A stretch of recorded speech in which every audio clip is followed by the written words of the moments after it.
जब सुने के होई भोजपुरी गाना, बस बजे के चाही गाना।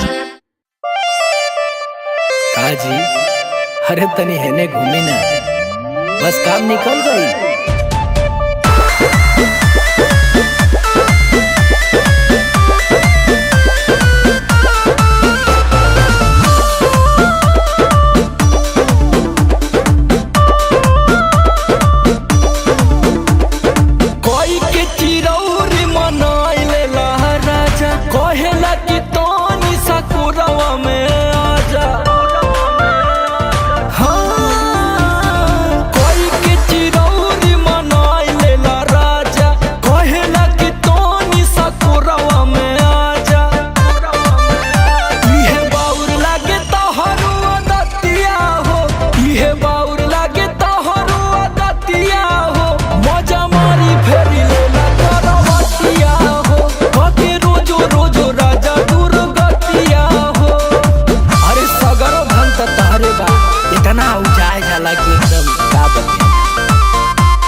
जब कहेला पहले सटा तनिया खेलला के बाद कहेला गिला बाउर, खाली वही से मतलब रहला ना।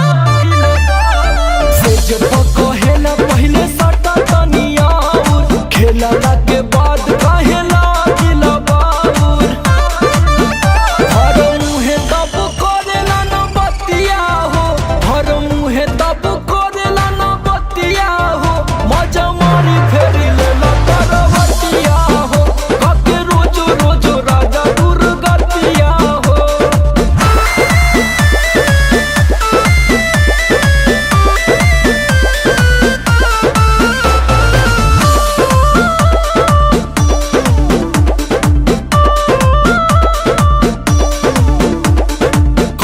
सोचेला में हर का बचा सटेला।